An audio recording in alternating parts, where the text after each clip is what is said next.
So this morning, what we are going to do is look at Jesus as the Prince of Peace and the other priest, the other prince of this world, who is the prince of nothing but violence. So we will start with laying a foundation, and we'll only be using a few verses. We're going to lay a foundation of why Jesus is so important. And we will start with John chapter 5, and we'll go from verse 16 to verse 20. John chapter 5, verses 16 to verse 20. For this reason, the Jews persecuted Jesus and sought to kill him, because he had done these things on the Sabbath. But Jesus answered them, "My Father has been working until now, and I have been working." Therefore, the Jews sought all the more to kill him, because he not only broke the Sabbath, but also said that God was his Father, making himself equal with God.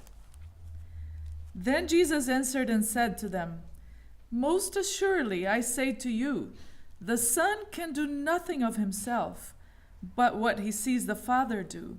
For whatsoever he does, the Son also does in like manner. For the Father loves the Son and shows him all things that he himself does. And he will show him greater works than these, that you may marvel." So here we are, we're looking at this verse, at these verses, and it's very clear that what Jesus did was nothing short of the work, undoing the work of the devil, okay? So whatever the devil did, Jesus was undoing this work, and especially on the Sabbath. Why always you'll find Jesus doing some of these works on the Sabbath? Because the Sabbath, the seventh day, was to establish a very important fact. And that important fact was that he is our creator. And we will see why here in verse 16. For the reason the Jews persecuted Jesus and sought to kill him. They wanted to use violence. They wanted to kill him. Why? Because the God that they were worshipping was a violent God. So they figured they had to take care of this evil that Jesus was supposed to be doing. But Jesus answered them, "My Father has been working until now, and I have been working." So the Sabbath rest was completed in creation week. The reason Jesus is working and the Father is working because of what Adam and Eve did and the fall that happened after Adam and Eve. All that Jesus is trying to undo. Whatever Satan did there, Jesus is undoing. Okay? Therefore the Jews sought all the more to kill him, because he not only broke the Sabbath, but also said that God was his Father. Now in their mind they knew exactly what that meant, because look, making himself equal with God. So when they came to that understanding that he was saying this, they figured what he was doing was making himself completely and totally equal with God. Then Jesus answered and said to them, "Most assuredly," and we must pay attention to this, because our study is going to be dwelling on all these things. "Most assuredly I say to you, the Son can do nothing of himself, but what he sees the Father do. For whatever he does, whatever the Father does, the Son also does in like manner. For the Father loves the Son and shows him all things that he himself does." Okay? Everything that the Father did, everything that the Father stood for, Jesus was focused on giving that revelation and that understanding. "And he will show him even greater works than these, that you may marvel." Okay? And then again, Jesus makes a very interesting statement in John chapter 10, verse 10. "I and my Father are one." So here, again, when he's stating that I and my Father are one, that the revelation, the teaching, everything that he is doing, he is revealing what the Father is like. That means if the Father had been there, the Father himself would have been healing on the Sabbath and doing the same works that Jesus was doing. Now we look at our usually very famous verses that we all know. We're going to now look at John chapter 14, verses 6 to 11. Keeping in mind what we have read so far and the emphasis that everything Jesus was doing, he was revealing what the Father would have been doing. That's why he said, I and the Father are one. John 14, 6 to 11. Jesus said to him, I am the way, the truth, and the life. No one comes to the Father except through me. So Jesus is very clear there. Dear ones, the emphasis is so no one. There's no possibility of anyone of us coming to the Father except through Jesus. Why? Because only through Jesus, because he is the way, the truth, and the life. Only through Jesus we will get a true understanding of what the Father is like. And the next verse says that if you had known me, you would have known my Father also. And from now on you know him and have seen him. And that's what he means by saying no one comes to the Father. No one can know the Father except you come through me. Philip said to him, Lord, show us the Father, and it is sufficient for us. Jesus said to him, have I been so long with you, and yet you have not known me, Philip? He who has seen me has seen the Father. So how can you say, show us the Father? Do you not believe that I am in the Father, and the Father in me? The words that I speak to you, I do not speak on my own authority, but the Father who dwells in me does the works. Believe me that I am in the Father and the Father in me, or else believe me for the sake of the works themselves. So we have just used or quoted just a few verses. Many more references we could have used in this connection. But for now, we can only share with you those few verses because we have to move on with our study. So with that being settled, with just these few verses, now I want us to turn to Isaiah chapter 14. And we must keep in mind what we have discussed and looked at so far, and especially Jesus' own words, establishing something extremely important, that he is completely and totally equal with the Father. Chapter 7, right? Yes, Isaiah chapter 7, verse 14. Verse 14. Therefore the Lord himself will give you a sign. Behold, the virgin shall conceive and bear a son, and shall call his name Emmanuel. Now, with this verse, we must look at the context. We're not going to discuss the context here now because, like I say, I have to move on. But you can spend the time looking at Isaiah chapter 7. And in the context of verse 14, the context of this verse makes it clear that Jesus is God with us, who will deliver us from our enemies. Okay? Our enemies are everyone or all things that are against Jesus' revelation of God's character. Jesus is God with us to reveal to us God's character. And it's God's character of love. That's what Jesus revealed. Now, let's look at Isaiah chapter 9. And we are going to look at, in Isaiah chapter 9, we are going to concentrate on verse 2, verse 6, and the first part of verse 7. The people who walked in darkness have seen a great light. Those who dwelt in the land of the shadow of death, upon them a light has shined. And then verse what? The next verse is verse 6. 6. For unto us a child is born, unto us a son is given, and the government will be upon his shoulder. And his name shall be called Wonderful, Counselor, Mighty God, Everlasting Father, Prince of Peace. Of the increase of his government and peace, there will be no end. Okay, so here, paying particular attention to verse 6, okay?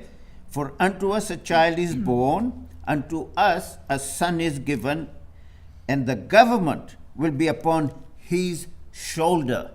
I want us to pay particular attention to what is stated here, that the government, God's method of governance, God's government, will be revealed by nobody else but the person of Jesus Christ. That government will be upon Jesus' shoulder. Okay? And then what happens? And his name will be called Wonderful Counselor, Mighty God, Everlasting Father. Think of this. Jesus will be called what? Everlasting Father. Now, how can that possibly be? How can Jesus be called Everlasting Father? Unless we study the scriptures with the right kind of a mind and understand things the right way, we will not understand this. Because what we have discussed so far, Jesus was clarifying very clearly that there is total equality between him and the Father, that you have seen me, you have seen the Father. I and the Father are exactly the same person. So he's trying to teach us that if you've seen him, you have seen the Father. And that's why he's being given this understanding that he is this mighty Father. Why?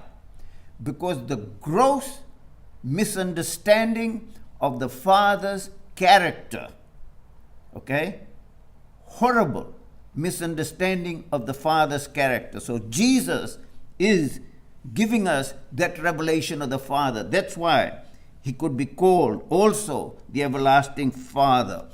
Pay particular attention to this portion here.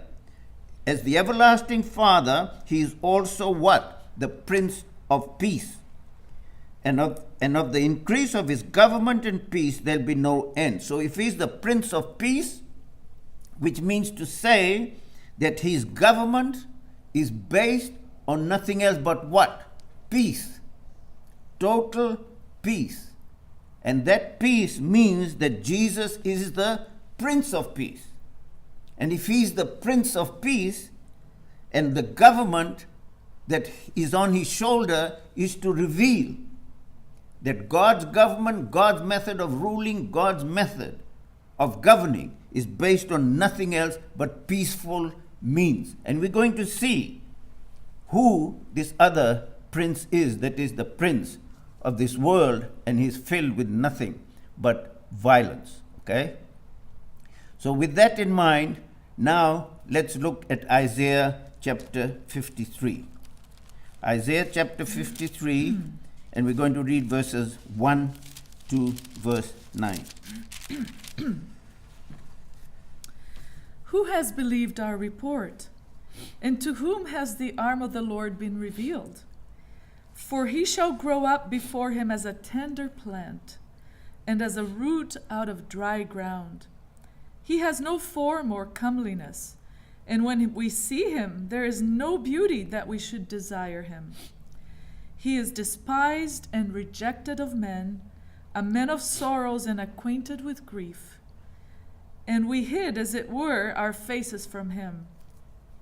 He was despised, and we did not esteem him. Surely he has borne our griefs and carried our sorrows. Yet we esteemed him stricken, smitten by God, and afflicted. But he was wounded for our transgressions. He was bruised for our iniquities. The chastisement for our peace was upon him, and by his stripes we are healed. All we like sheep have gone astray. We have turned every one to his own way. And the Lord has laid on him the iniquity of us all. He was oppressed and he was afflicted, yet he opened not his mouth. He was led as a lamb to the slaughter, and as a sheep before its shearers is silent, so he opened not his mouth. He was taken from prison and from judgment, and who will declare his generation? For he was cut off from the land of the living. For the transgressions of my people he was stricken. And they made his grave with the wicked, but with the rich at his death, because he had done no violence, nor was there any deceit in his mouth. So here we see we had seen in Isaiah 9:6 that Jesus is the Prince of Peace. Why? Because here we read in verse 9, because he had done no violence, nor was there any deceit in his mouth, which means to say everything Jesus taught and revealed had no form of any form of deception in it. He gave the unadulterated, pure revelation of God. So here now, I want us to turn to Matthew chapter 22. Matthew chapter 22 and verse 16. Matthew 22 and verse 16. And they sent to him their disciples with the Herodians, saying, Teacher, we know that you are true and teach the way of God in truth, nor do you care about anyone, for you do not regard the person of man. So here in this verse, we can see what they had acknowledged. They said, Teacher, we know that you are true and teach the way of God in truth. So they have acknowledged that fact. With that, let's turn to 1 Peter chapter 2. 1 Peter chapter 2, and we want to look at verse 22. 1 Peter chapter 2, verse 22. Who committed no sin, nor was deceit found in his mouth. So here again, the emphasis. Jesus did not commit any sin, which means to say he did not in any way partake of anything that belonged to the prince of this world, and that there was no deceit found in his mouth, which means to say everything that Jesus taught and revealed, everything was a pure, unadulterated revelation of God. Now, I want us to look at John chapter 18, okay? Keeping in mind what we have looked at so far, I want us now to look at John chapter 18 in the context of Jesus being the Prince of Peace, and there was no violence in him. John chapter 18, and we are going to look at verses 33 to verse 38. John chapter 18, verses 33 to verse 38. Then Pilate entered the praetorium again and called Jesus and said to him, Are you the king of the Jews? Jesus answered him, Are you speaking for yourself about this, or did others tell you this concerning me? Pilate answered, Am I a Jew? Your own nation and the chief priests have delivered you to me. What have you done? Jesus answered, My kingdom is not of this world. If my kingdom were of this world, my servants would fight, so that I should not be delivered to the Jews. But now my kingdom is not from here. Pilate therefore said to him, Are you a king then? Jesus answered, You say rightly that I am a king. For this cause I was born, and for this cause I have come into the world, that I should bear witness to the truth.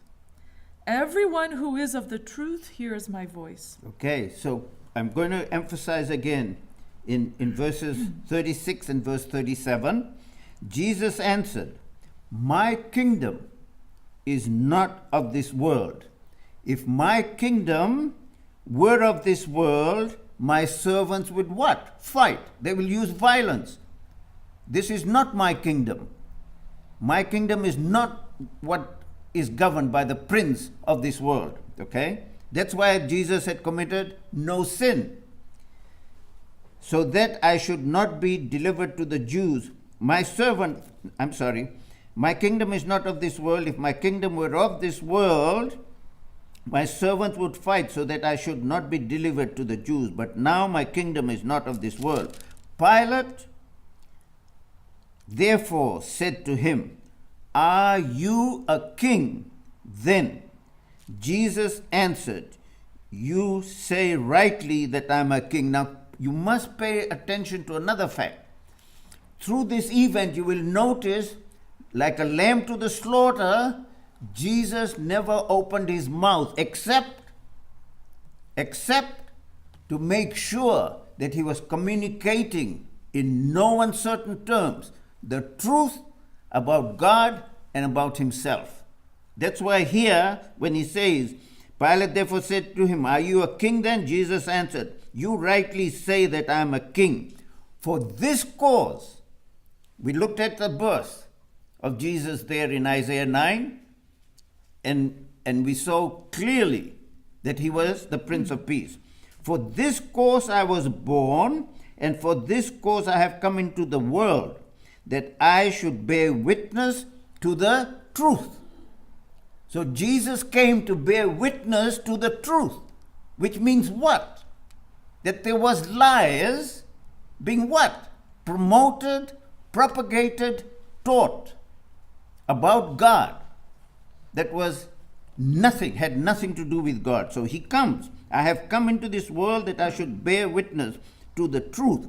Then he says, Everyone who is of the truth hears my voice. So if we want to make sure that we are grasping the truth that Jesus Christ came to reveal, he has just stated this. Everyone who is of the truth hears my voice. Now, look at John chapter 6. John chapter 6, verses 10 to verse 15. And Jesus took the loaves, and when he had given thanks, he distributed them to the disciples, and the disciples to those sitting down, and likewise of the fish as John much chapter 6, as... verse 10 to 15. Yes? Okay. Is it right? Yeah, go ahead. And likewise of the fish as much as they wanted. So when they were filled, he said to his disciples, Gather up the fragments that remain, so that nothing is lost. Therefore they gathered them up and filled 12 baskets with the fragments of the 5 barley loaves, which were left over by those who had eaten them. Then those men, when they had seen the sight that Jesus did, said, This is truly the prophet who is to come to the world. Therefore, when Jesus perceived that they were about to come and take him by force to make him king, he departed again to the mountain by himself alone. So see what we read there in John chapter 18 before Pilate, and what Jesus said there. Here, these people who had the Bible, who were students of the Bible, when they saw the miracle that Jesus did with the 5 loaves and the 2 fishes, what did they do? Therefore, when Jesus perceived that they were about to come and take him by force to make him a king, he departed again to the mountain by himself. Why? Because the way they understood things, the kind of God that they understood God to be, when they saw Jesus perform this miracle, in their mind, they felt this is the Messiah, this is the prophet that is going to what? Be a revolutionary. He's going to use violence to deliver the chosen people from the control of Rome. That is exactly what they had in mind. And that's what Jesus tried to show us. That's why he removed himself from there. Now, I want us to go to, we're going to look at a few other verses. Jesus, paying particular attention to this, Jesus is the Prince of Peace who had done no violence. Okay, now we want to look at this. Who is the prince of this world? And Jesus makes it very clear. Okay, so who is the prince of this world? To make sure we have understood this, let's go to John chapter 12, verse 31, and then we'll look at one more verse, but John chapter 12, verse 31. And this is in Jesus' own words. Now is the judgment of this world. Now the ruler of this world will be cast out. Or, some of your versions will read clearly, now the prince of this world will be cast out. Verse 14, chapter 14, verse 30. I will no longer talk much with you, for the ruler of this world is coming, and he has nothing in me. Okay, so here again, the prince of this world is coming, and he has nothing in me, which means to say Jesus, as the Prince of Peace, had taken no part whatsoever in what the prince of this world represented. And the prince of this world represented nothing else but violence. Okay, the character of the prince of this world is opposite to the character of the Prince of Peace who had done no violence. Note the violence that is embedded in the prince of this world. We're going to pay particular attention to the violence that is embedded, that is ingrained, that is part of who he is, the prince of this world, the devil himself.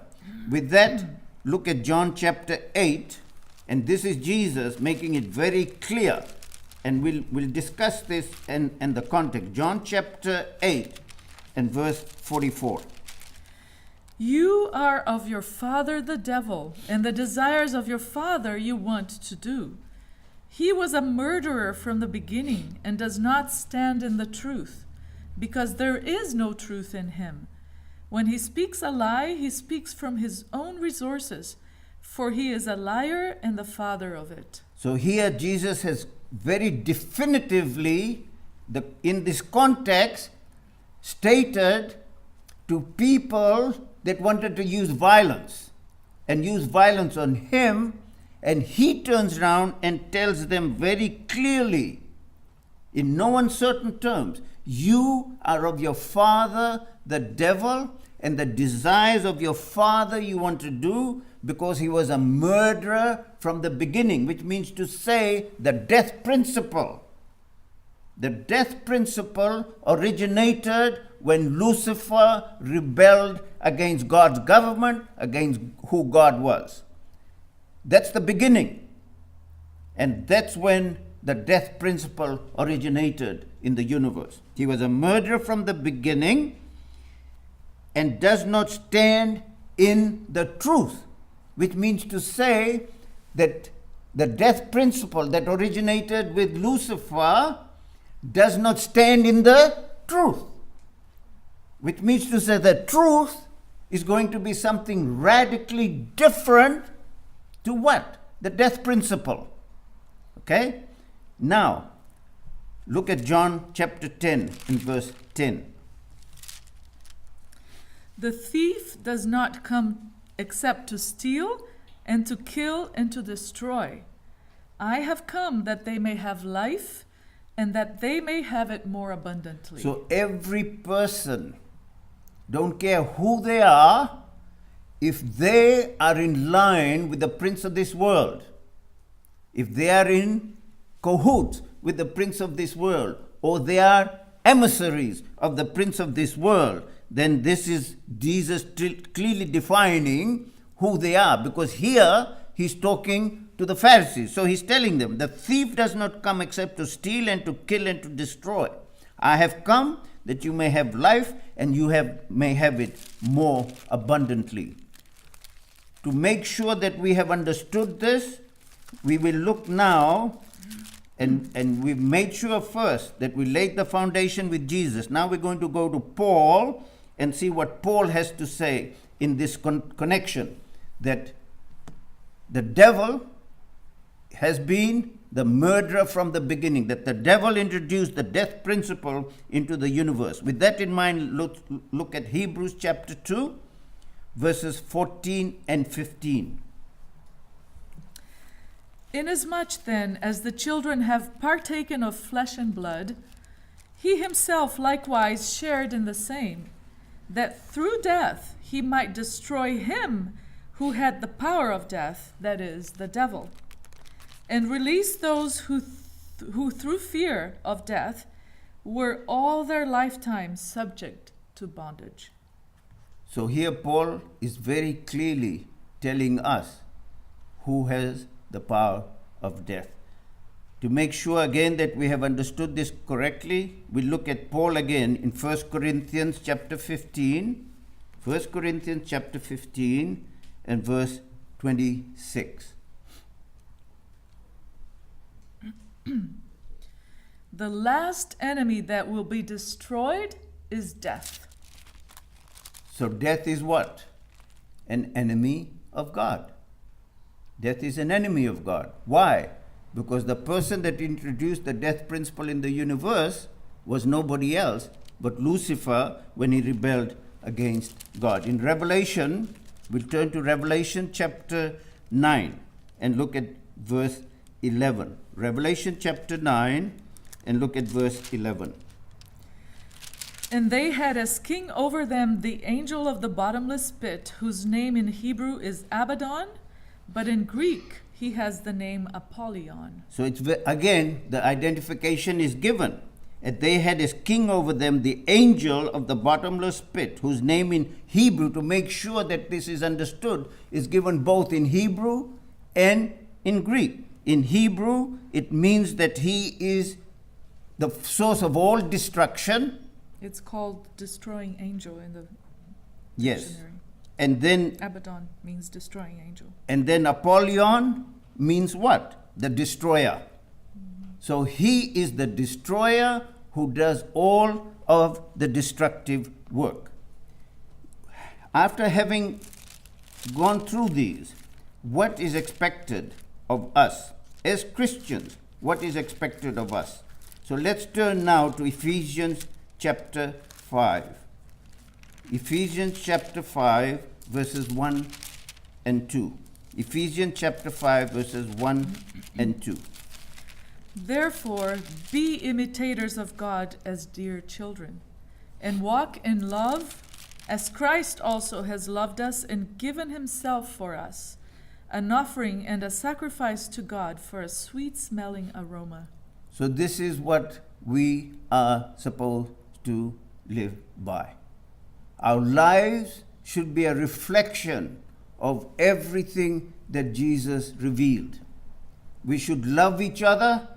If there's problems, make sure that there is nothing in our heart that has the slightest bit of hatred, animosity, or revenge.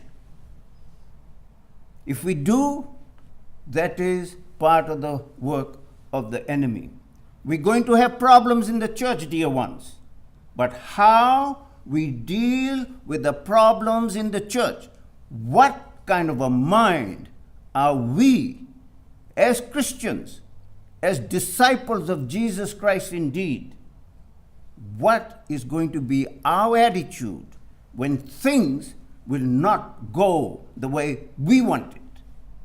Oh, dear ones, it is so important, especially for us, living at this most critical stage in the history of the world. People don't realize this. We are right at the door. Jesus is coming. No question, no doubt. Every way that God could communicate this to us, we are right at the door of the second coming.